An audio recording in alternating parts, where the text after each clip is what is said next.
갈라디아서 6장 1절에서 5절을 중심으로 잘 살피자 하는 말씀을 드리려고 합니다. 사람들 상담실에 와서 첫 마디가 이제 이런 거예요. 본인들이 만난 문제를 얘기해요. 이러고 저러고 이러고 저러고. 한두 가지 질문을 해보죠. 인생은 어땠습니까? 어떤 삶을 살아오셨습니까? 근데 그 사람의 가족력이라든지 역사를 파악하는 데 도움이 되니까 말을 시켜봐요. 그러면 내용은 조금씩 다르지만 정리해보면 다 이런 얘기예요. 아유, 말도 마세요. 내 인생은요, 문제투성이었습니다.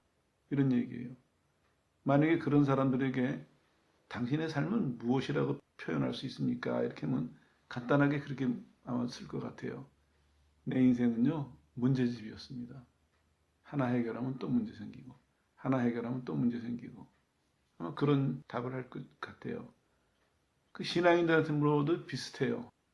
믿는 사람임에도 불구하고, 요즘 어떻게 생활하십니까? 그러면은, 아유, 말도 마세요. 문제투성입니다. 그래요.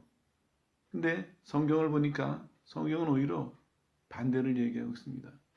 성경은 우리의 삶은 해답지와 같다 이렇게 말씀하고 있습니다. 왜냐하면 하나님이 계시기 때문에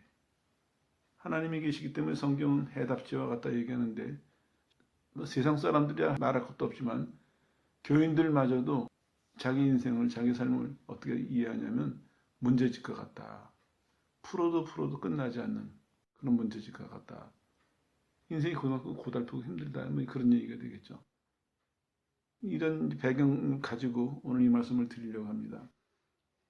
근데 제가 보기에는 그렇게 사람들이 생각하는 이유가 있어요. 왜냐하면 잘못 보기 때문입니다. 성경은 이렇게 말씀하고 있어요. 너를 봐라. 여기도 몇 번이나 반복되고 있으니까 짧은 구절 안에 너를 보고 너를 보고 너를 봐라. 이 하나님 방법이거든요. 그게 답이에요. 답안지예요. 사람은 어떻게 합니까? 나는 안 봐요. 남만 봐요. 그리고 남만 보는데 너무 익숙해진 거예요. 무슨 문제가 생기면은 그 원인을 남에게서 찾는데 그 사람일 수도 있고 환경이나 조건일 수도 있지만 원인을 밖에서 찾는데 우리는 너무 익숙해요. 이게 문제거든요. 그럼 해결이 안 됩니다. 오늘 성경은 우리에게 이렇게 말씀하고 있어요. 너가 신령한 사람이라고 생각한다면 스스로 너가 믿음이 장성한 사람이라고 생각한다면 이런 질문이에요. 그렇다면 너를 봐라. 오늘 본문은 오늘 설교의 내용은 우리에게 두 가지를 제시할 거예요. 뭐냐면 하나는 믿음이 성장했다는 것이 어떤 사람이냐. 그 기준을 설명할 것이고요. 또 하나는 믿음이 성장하기를 원하는 사람은 어떻게 해야 되는가 하는 방법을 설명할 것입니다. 이걸 보면서 여러분들도 여러분 스스로를 한번 살펴보세요. 만약에 예수를 믿으면서도 아무 생각 없이 믿는다면 그 문제가 있습니다. 예수를 믿으면은 내가 구원받은 것이 확신되는 순간 하나님은 우리에게 또 하나의 목표를 제시하세요. 너희 성장해야 된다. 자라나야 된다. 그 자기 역할을 해야 된다. 말씀하시거든요. 그러니까 모든 믿는 사람에게는 내가 성장해야 된다. 이런 목표가 있고 하나님이 우리에게 부과하신 임무가 있어요. 의무가. 그를 우리가 도달하기 위해서는 나를 봐야 됩니다. 나를. 또 마찬가지예요. 내가 성장한 사람인가 안 한 사람인가는 그거로 증명해야 됩니다. 다른 것으로 증명할 수가 없습니다. 성경 그대로 나와 있으니까요. 나를 본 것으로 증명해야 되겠죠. 이런 점들을 감안해서 말씀을 드리려고 해요. 문제도 마찬가지예요. 갈라디아 교회에서 문제가 생겼거든요, 지금. 성경이 당장 뭐라고 권면하고 있습니까? 자신을 돌아다봐라. 이렇게 말씀하고 있어요. 잘 살펴라. 이거를 근거로 몇 가지를 설명드리려고 하는데 우리도 한번 점검을 해보고 넘어가죠. 내가 문제가 생겼을 때 나를 보는 사람인가 남을 보는 사람인가 이걸 하나 점검해보고 넘어갈게요. 기도의 예를 들면 이런 거예요. 이런 질문 참 많이 받는데 기도를 하려고 하는데 방해가 있어요. 그래서 여러분은 어떻게 하겠습니까? 어떻게 반응합니까? 여러분들이 신앙생활 하는데 뭔가를 하는데 시험이 왔어요. 방해가 왔어요. 그러면은 다 똑같은 질문이에요. 여러분들의 반응은 어떻습니까? 예문을 드릴게요. 기도를 하는데 마귀가 나타났어요. 중요한 기도를, 심각한 기도를 해야 되는데. 그랬을 때 이게 너무나 중요하고 급하니까 어떤 사람은 사탄을 물러가라. 쫓아야죠. 이렇게 해서 대답하는 사람이 있고, 어떤 사람은 그러면 나는 하나님께로 냅둬 도망갈 겁니다. 이렇게 대답하는 사람이 있을 거예요. 이게 큰 차이예요. 왜냐하면은 이게 이제 교리적으로 대답을 하니까 사람들이 중간에서 끝이는데, 오늘은 심리적으로 혹은 행동적으로 이걸 설명을 해드릴게요. 내가 사탄아 물러가라 하는 사람은 어떤 사람이냐면 하나님하고 멀리 떨어져 있는 사람이에요. 하나님하고 멀리 떨어져 있기 때문에 그런 반응이 나오는 거예요. 본인 생각에는 난 믿음이 강해. 이런데 그건 아니에요. 오히려 하나님하고 가까이 있는 사람은 하나님께를 피해요. 하나님께로. 하나님께를 피하고 나서 그 다음에 사탄아 물러가라 할지 말지는 그 다음 문제예요. 하나님하고 가까이 있는 사람은 무슨 문제가 생기든지 간에 그 영적인 문제든 인생의 문제든 하나님께로 뛰어들어요. 이거는 그 순간의 반응이 아니라 그 사람의 평상시의 태도예요. 신앙생활 하면서 하나님께 가까이 가기를 원하는 사람은 평상시에도 어려움이 있을 때도 늘 하나님께 조금씩 다가가고 있거든요.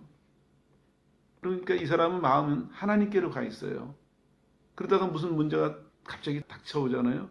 그러면 이 사람 생각에서는 이 사람 전부 생각할 수 있는 게 그거예요. 하나님께로 뛰어가자. 하나님 품에 안기자. 거기 숨자. 그런 반응이 너무나 당연한 거예요. 근데 급하니까 이 문제가 망가지면 안 되니까 서서 사탄아 물러가라 쫓아놓고 지금 이 문제를 보호해 놓고 하나님께로 가야지 하는 사람은 하나님과 그만큼 멀리 있는 사람이에요. 그만큼 멀리 있는 사람이기 때문에 자기도 모르게 본능적으로 무슨 일이 생기면 자기가 그 문제를 보호해야 돼요. 그렇잖아요. 지킬 사람이 나밖에 없으는데. 근데 늘 하나님께 가까이 가려고 애쓰고 사는 사람은 하나님께 뛰어가면 돼요. 하나님께 뛰어가면 안전해요. 거기는요. 쟤는 못 쫓아와요. 마귀는. 차이 이해하세요? 이게 간단한 차이 같지만 저도 오랫동안 생각한 거예요. 오랜 경험에서 판단한 거고 간단한 것 같지만요. 신앙이 완전히 여기서 갈라져요. 하나님께 가까이 가기를 모르는 사람, 하나님께 가까이 가기를 훈련이 안 된 사람은요. 성숙함에 도달할 수가 없습니다. 다시 말씀드리면 자기를 살피는 훈련이 안 된 사람은 성숙함에 도달할 수가 없습니다. 이상하죠? 우리가 생각하기에는 잘 알고 많이 알고 해서 뭐든지 다 대답해주고 뭐든지 다 판단해주고 그런 사람이 많이 성숙한 사람 같죠? 아니에요. 성경은 반대로 얘기하고 있습니다. 나를 살필 줄 모르는 사람, 그 사람은 성숙한 사람이 아니에요. 그런 문제를 여러분들이 먼저 기억하고 넘어가야 되겠습니다. 살피는데 오늘 잘 살피자 말씀을 드리려고 하는데요. 그럼 뭘 살피냐? 첫 번째로 죄를 살펴야 됩니다. 본문도 그렇게 말씀하고 있어요. 형제들아, 사람이 만일 무슨 범죄한 일이 드러나거든 죄를 살피라고 얘기하고 있습니다. 이걸 자세히 풀어보면 이런 얘기예요. 범죄한 일 하는 얘기가 정확하게 번역을 해보면 윤리적으로 죄를 범한 것일 수도 있어요.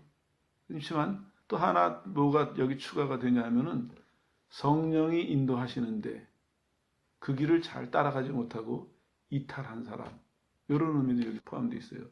왜냐하면은 갈라디아서 전체가 율법과 은혜에 대한 얘기고 특별히 이 앞에 성령에 대한 얘기가 쭉 나와요. 성령과 성령 안에서의 삶이.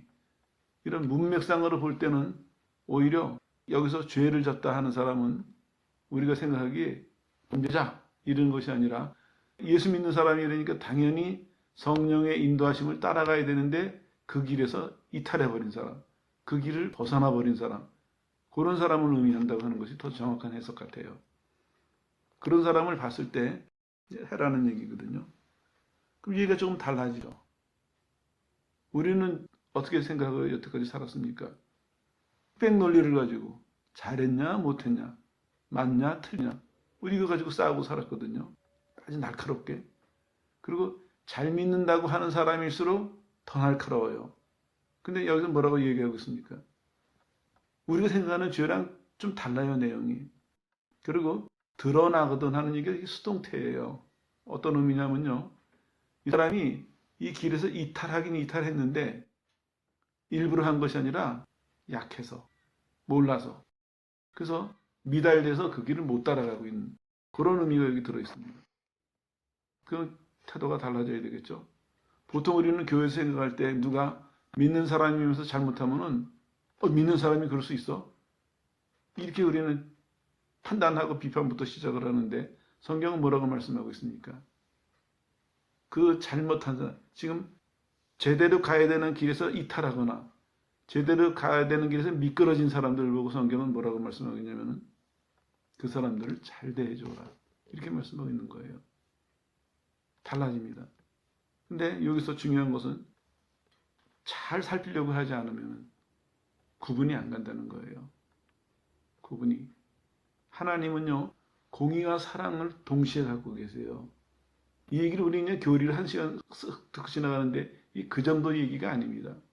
예를 들어 드릴게요. 야곱의 생애를 보면은 하나님이 야곱을 대하시는 태도가 전체적으로는 사랑이에요. 내가 택했기 때문에. 근데 부분은 좀 달라요. 왜냐하면 야곱이 속이고 산 사람이거든요. 형 속이고 이제 도망가서 베델까지 도망가죠. 베델에서 하나님이 야곱을 만나주시기 전까지는 웬만한 죄를 묵과하세요. 죄인데 그냥 지나치세요. 그러다가 베델에서 하나님이 그를 만나신 다음에 그 언약을 맺은 다음부터는 야곱이 잘못하면 하나님이 지적을 하세요. 그리고 또 그 야곱이 이제 삼촌 집에 살다 다시 돌아오죠. 야복강을 건너서. 그 밤에 하나님이 또 나타나셨어요. 그러고 나서는 하나님이 그 이후로는 더 엄격하게 대하세요. 자기 고향으로 돌아가야 되는데 안 가고 세일로 갔을 때 집에 큰 풍파가 왔거든요. 그런 식으로 하나님이 한 사람의 일생을 볼 때도 사랑과 공의를 정말 적절하게 대하세요. 그렇다고 하나님이 사랑하신다고 해서 죄를 무조건 봐주시는 것도 아니에요. 그리고 공의로운 분이라고 해가지고 죄를 무조건 처음부터 정도 이상으로 엄하게 대하시지 않아요. 이스라엘도 똑같아요.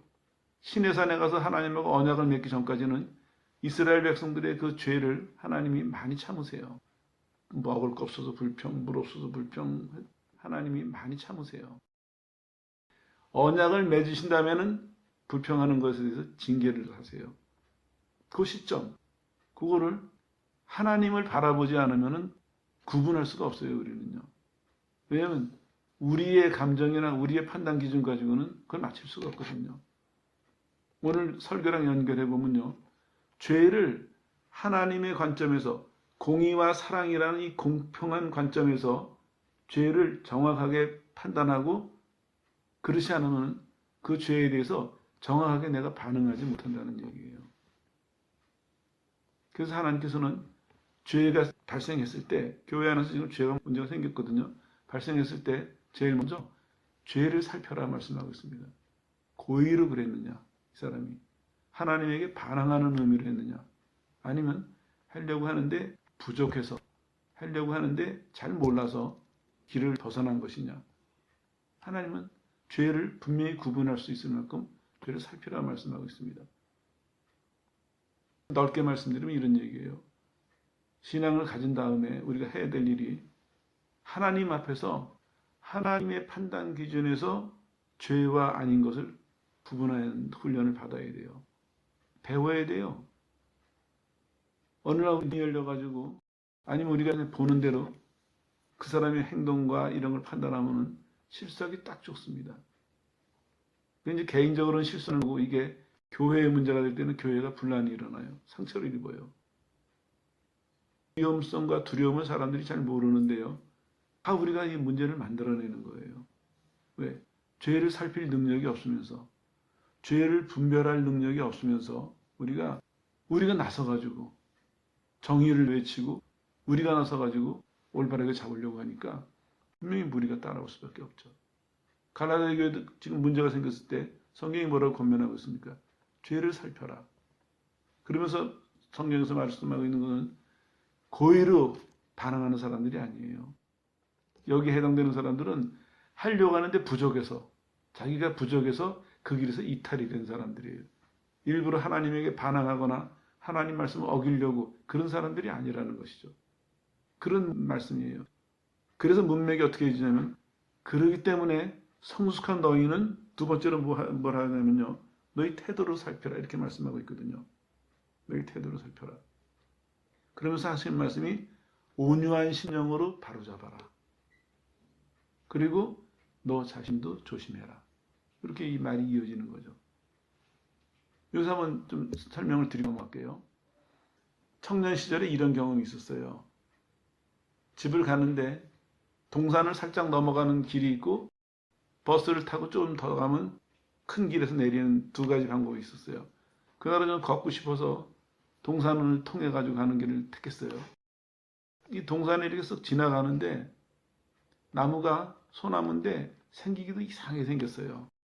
크지도 않고 혼자 덩그러니 서 있고, 더 희한한 거는요, 삐뚤삐뚤 생긴 그 나무에 올라가기가 좋으니까 애들이 얼마나 올라갔는지 껍질이 벗겨졌어요. 그 나무가 진흙이 잔뜩 묻어 있어요. 멀리서 이렇게 봤을 때는 아주 볼품없는 나무였는데 가까이 가면서 무심코 그 나무를 보는데 마음속에 이 나무도 하나님 하셨다 하는 마음이 드는 거예요. 그 다음부터는 얼마나 그 나무가 이뻐 보이는지, 껍질이 벗겨지고 볼품도 없고 진흙이 잔뜩 묻어있는 그 나무가 그렇게 이뻐 보이는 거예요. 굉장한 경험을 했어요. 그리고 오랫동안 지금도 그게 잊혀지지 않아요. 그 순간이 가끔 생각이 나요. 하나님이 그걸 가르쳐 주신 것 같아요. 너가 내 시각에서 본다면 그때 다른 사람에 대해서, 다른 사물에 대해서 올바로 볼 수 있다. 그걸 가르쳐 주시려고 그런 것 같아요. 마찬가지입니다. 그 이후에 이제 신학을 하고 교회에서 봉사를 하게 됐을 때도 하나님은 늘 그 생각이 나게 하세요. 다른 사람을 볼 때. 다른 사람의 행위가 아니라 하나님 앞에서, 하나님의 관점에서 그 사람을 보는 것. 그러니까 함부로 말할 수가 없어요. 함부로 내 감정대로 할 수가 없어요. 여기서도 지금 그렇게 말씀하고 있어요. 그런 사람이 발견되면은, 그런 사람을 보았다면은 온유한 심령으로, 온유한 마음으로 해라는 것입니다. 그 사람의 실수와 그 사람의 부족함과 그 사람의 잘못된 걸 가지고 분노하거나 그 사람을 심판해버리지 말라는 얘기예요. 그 사람에게 뭔가를 하지 말라는 얘기예요. 온유한 마음으로. 바로잡으라는 얘기는요, 있던 자리를 데리고 오라는 얘기입니다. 데리고 와라. 미끄러진 사람이니까 이 자리를 데리고 와라, 다시. 하나님이 이끄시는 이 대열 안으로 다시 들어오게 만들어라. 그런 얘기예요. 또 다른 식으로 설명한다면 이 사람을 온전하게 해라. 이 사람을 도와서 완성시켜줘라. 그런 의미거든요. 이게 하나님 방법입니다. 살펴야 돼요. 죄를 살필 줄 알아야 되고, 그 다음에는 두 번째는 나를 살필 줄 알아야 됩니다. 내 태도를. 그런 사람을 만났을 때 내가 어떻게 반응하는가. 정의를 앞세워서 분노하고 심판하고 그리고 하나님을 위해서 충성했다고 생각하는가. 아니면은 죄를 잘 살펴서 온유한 마음으로 그 사람을 제자리에 돌려놓는데 애쓰는 것. 그리고 충성했다고 생각하는 것. 자신을 살피라는 것입니다. 내 반응을. 그리고 이어지는 얘기가 똑같은 얘기예요. 자신을 살피라는 얘기가 너도 시험에 들지 않도록. 너도. 이것도 교훈이죠. 우리가 실수하는 것 중에 하나가요. 다른 사람이 잘못을 발견하잖아요. 그러면은 자기를 잊어버려요. 왜냐하면 현재 이 사람이 잘못한 사람이거든요. 나는 아니고. 그러니까 나는 완전히 잘한 사람, 잘하는 사람으로 여기고 그 사람을 막 비판해요. 그 사람을 막 판단해요. 이게 이제 우리가 실수하는 것이죠. 저는 이 설교를 다시 생각하면서 되게 많이 했어요. 하나님, 우리가 정말 함부로 생각하고 살았습니다. 함부로 마음 먹고 살았고, 함부로 말하고 살았고, 눈에 보이는 것, 우리에게 다가오는 것, 그냥 즉흥적으로 판단하고, 즉흥적으로 심판해버리고, 그 두려움은 없이. 이게 왜 두려움이라는 단어를 쓰냐면요. 자꾸 남을 판단해 버릇하잖아요. 그러면 어떤 위험이 있냐면은 나 자꾸 남의 잘못을 지적하고 파헤치다 보면요. 자기 마음이 슬슬 교만해져요. 나도 실은 그 사람하고 별로 다를 게 없는데 자꾸 판단하다 보면 나도 모르는 사이에 그 사람을 자꾸 내려보내고 상대적으로 나는 올라가는 거예요. 나는 변한 거 아무것도 없는데 괜히 자꾸 남 판단하고 남 얘기하다 보면은 괜히 자기는 굉장히 잘하는 사람, 잘한 사람처럼 혼자 착하게 빠지는 거예요. 이게 유대인들이 보여준 문제거든요. 자기네들은 하나님 말씀을 철저히 지키지 않았어요. 그러면서도 모든 이방인들을 향해서 안 믿는 사람, 택함 받지 못한 사람 다 판단하고 살았어요. 그러다 보니까 그 마음이 얼마나 교만하고 높아졌는지 예수님 오신 것을 거절했어요. 예수님을 안 받아들였다고요. 오늘 똑같아요. 오늘 우리가 내 태도를 살피지 않는다면 우리는 이럴 거예요. 오늘도 내가 기도하면서 한 건 고발했어. 오늘도 기도하면서 우리는 큰 위험 속에 빠지고 있는 거예요. 나를 살피지 않으면, 내 태도를 살피지 않으면 나도 모르게 교만해져서 하나님 앞에서 자기 스스로 나는 잘 믿는 사람, 난 잘못한 거 없는 사람, 난 모든 걸 판단할 수 있는 사람, 난 모든 걸 판단할 자격과 권리가 있는 사람. 그래서 누구든지 잘못한 걸 분노하고 누구든지 잘못한 것에 심판하고 이런 위험스러운 사람이 된다는 것이죠. 이건 자멸하는 길입니다. 하나님이 싫어하시는 길이에요. 그 하나님께서 말씀하고 있습니다. 그런 사람들을 봤을 때 네 태도가 뭐냐? 이 태도가 자기 자신에 대해서는 살펴보고 나도 얼마든지 그럴 수 있으니까. 그리고 또 그 사람에 대해서는 온유한 마음으로 그 사람을 데리고 오도록 내 마음속에서 그러한 반응이 나오느냐 살펴보라는 것입니다. 더 안 붙여도 이해하시죠? 살펴보라는 얘기는 없으면 그러려고 노력하라는 얘기예요. 없으면 노력해야 돼요. 세 번째로는요. 목표를 살펴라 하고 말씀하고 있어요. 목표를 살펴라. 다시 한번 강조해서 말씀드릴게요. 오늘 이 얘기는 전체적으로 무슨 얘기냐면요. 너가 성숙한 사람이라면 이게 전제예요. 이게 있느냐 하는 질문이 하나고요. 또 다른 하나는 너가 신앙이 성숙한 사람이 되려면 이렇게 해라 하는 해답일 수도 있습니다. 이 두 가지를 다 포함하고 있어요. 세 번째 우리에게 하시는 건 이거예요. 그럼 네 목표를 살펴봐라. 너 믿는 목표가 뭐냐? 네가 내 말을 믿고 따른다고 하는데 넌 목표가 뭐라고 생각하느냐? 목표를 살펴봐라. 말씀하고 있어요. 그러면서 이 짧은 본문 안에 짐이라는 얘기가 두 가지가 나와요.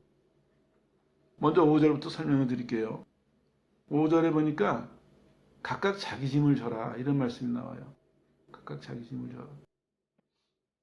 우리 목표가 짐지고 가는 거예요.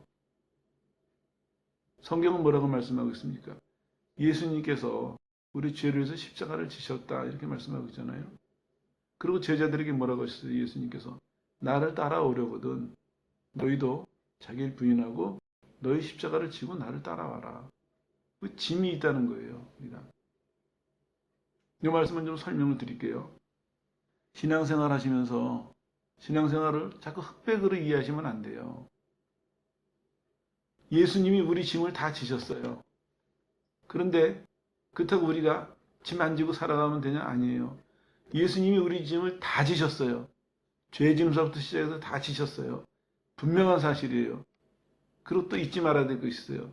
나는 내 십자가 지고 가야 돼요. 우리가 이걸 자꾸 잊어버려요. 이제 처음 있는 분들이 실망하는 이유가 인생을 참 어렵게 살고 그러다가 교회 나와보니까 예수님이 짐 다 지셨다고 하거든요. 야, 잘 됐다. 내가 이제 큰 복을 받았구나. 했는데 살다가 보면은 자꾸 어깨에 짐이 얹어지는 거예요. 이제는 당황하는 거예요. 뭐 잘못돼서 그런가? 내가 뭐 남보다 못한가? 근데 아니에요. 예수님이 분명히 다 지셨어요. 우리가 짐질 짐은 없어요. 그런데 져야 될 게 하나 있어요. 내 십자가. 그건 내가 져야 되거든요. 이 두 개가 서로 내용이 다른 것 같죠. 근데 이 두 개가 하나가 돼서 이게 이해가 돼야 돼요. 한 덩어리로. 똑같아요. 하나님이 엄격한 분이에요. 정말 하나님은 죄와는 요만큼도 가까워질 수 없는, 죄는 보실 수가 없는 엄격한 분인데도 하나님은 죄인을 택하셔서 오래 참으시면서 이 사람을 구원하시거든요. 이 같이 있을 수가 없는 거예요. 지남철을 대보면 같은 그 길이 이렇게 밀어내는 것처럼 이게 같이 있을 수가 없는 일이거든요. 똑같아요. 하나님께서 우리에게 구원을 베푸실 때 짐을 다 가져가셨어요. 다 영원히. 근데 십자가는 내가 져야 돼요. 이거를 이해하고 잘 따라가는 사람. 충돌이 적으면 적을수록 이 사람이 성숙한 사람이에요. 그런 사람이 자기의 신앙생활도 안정되게 하고 다른 사람의 신앙생활에도 도움이 돼요. 근데 이걸 못하는 사람은요, 자기의 신앙생활이 안정이 안 돼요. 오늘은 충만한 것 같고 내일은 안 그런 것 같고, 어느 순간 잘 믿는 것 같고 어느 순간에 믿음이 날 정도로 이상해지고, 자기가 안정이 안 돼요. 자기가 안정이 안 되면 그 다음에 어떤 일이 벌어질까요? 옆에 있는 사람도 안정을 뺏어버려요. 안정 안 되는 사람이요, 사람마다 등급은 다르는데 심한 사람은요, 옆에 있는 사람이 안정이 안 되면 주변의 사람이 다 불편해요. 지금 교회도 똑같아요. 갈라디아 교회가 문제가 생겼는데 오늘 성숙한 사람들이 이 문제를 잘 처리하지 않으면 이제는 그 몇 사람의 문제가 아니라 교회 전체의 문제가 돼버릴 그런 상황이에요. 그래서 권면하는 것입니다. 성경이 바울을 통해서 이렇게 해라. 세 번째가 목표를 살펴봐라. 내 짐을 내가 지고 가고 있느냐. 목표를 살펴봐라는 말씀하고 있습니다. 신앙생활 하시면 꼭 기억하십시오. 예수님이 다 지고 가셨어요. 그런데 내가 져야 될 짐은 있습니다. 이 내용을 내 속에서 이해하고 받아들이고 익혀나갈 때, 익숙해져 갈 때 이 모순이 우리 속에서 평안을 줄 것이고 이 모순이 우리에게 완벽한 담대함을 줄 것입니다. 그때 정말 자유를 누리는 거예요. 또 하나 2절에 너희가 짐을 서로 지라 하는 말씀이 있는데 이거는 수고라는 의미예요. 교인들이 다른 사람의 문제를 인해서 다른 사람의 어려운 것을 대신 져줘라. 이런 의미입니다. 똑같은 짐이에요. 짐 지는 얘기가 똑같이 나와요. 하나는 자기의 짐을 져야 되고 하나는 남의 짐을 져줘야 돼요. 아까도 말씀드렸죠. 예수님이 우리 죄짐을 지셨거든요. 그리고 우리에게 말씀하셨어요. 나를 따라오는 사람은 짐을 지고 가야 된다. 자기의 짐도 져야 되고 교회의 짐도 져야 되고 짐 지고 따라와야 된다. 그렇게 말씀하시는 거거든요. 그럼 이제 좀 더 분명해졌죠. 앞에 말씀드린 것에 대한 답이 나왔어요. 믿음이 성숙한 사람은 어떤 사람이냐? 이 세 가지 반응을 보면 알아요. 죄를 살피는 사람, 자기 태도를 살피는 사람, 목표를 살피는 사람. 요거를 제대로 하는 사람, 그런 사람이 믿음이 좋은 사람이겠죠. 똑같은 답이에요. 믿음이 좋아지려면 어떻게 해야 됩니까? 이거 세 가지 하면 돼요. 이거 세 가지에 관심을 가지고 이거 세 가지 노력해서 익숙해지는 사람. 하나님의 손에 의해서 이거를 이론으로 이해하고 생활에서 익숙해지는 사람. 그 사람이 믿음이 자라난 사람이다. 성경은 말씀하고 있거든요. 이렇게 될 때 우리는 이제 평안이 찾아올 겁니다. 여기도 나왔죠? 이렇게 하면은 예수님의 법을 이룰 수 있다. 평안이 와요. 내게 평안이 와요, 먼저. 내가 이제는 다시는 깊은 갈등 속에 빠지질 않아요. 왜냐? 내 속에서 이게 지금 두 개가 정리가 되고 균형을 맞추고 있거든요. 그 사람은 어떤 풍파가 닥쳐와도 본인으로 인한 것이나 남으로 인한 것이나 풍파가 닥쳐와도 또 교회 문제가 생겨도 그 사람은 그것을 판단할 수 있고 해결할 수 있는 준비가 되어 있으니까 또 그렇게 살려고 노력하니까 이 사람이 평안이 오는 것입니다. 하나님이 원하시는 건 이것입니다. 하나님이 우리에게 주신 축복은 바로 이것입니다. 우리가 그 축복을 이 땅에서 누려야 돼요. 그리고 그 평안과 축복 속에서 하나님께 감사하고 이제 달라지는 것입니다. 예전에는 문제만 생기면 그 문제가 끝날 때까지 우리는 힘들어하고 괴로워하고 어려워했는데 이제 그게 아니라 문제가 있어도 그 문제를 평안함과 담대함 속에서 처리해 나가서 결국엔 하나님 앞에 다시 평안한 상태를 회복하는, 내 문제뿐만 아니라 어떤 사람이 교회에서 그런 문제를 일으켰을 때 교회가 그 문제를 처리할 능력이 있어서 바르게 처리해서 하나님 앞에 영광을 돌리고 교회의 많은 사람들에게 평안을 줄 수 있는, 그들의 평안을 지켜줄 수 있는 이런 교회가 될 수 있다는 것이죠. 개인의 삶도 교회의 삶도 같은 맥락입니다. 그래서 성경은 우리에게 말씀하고 있습니다. 잘 살펴라. 잘 살펴라. 여러분 오늘 이 시간을 계기로 한번 돌아보십시오. 나는 신앙생활하면서 난 뭘 살피고 사는가? 내 관심이 어디 있나? 뭘 살피고 살고 살핀 결과로 난 뭘 얻었나? 뭘 배웠나? 한번 찾아보십시오. 그리고 혹시나 오늘 말씀드린 것과 다른 거라면 성경으로 돌아오세요.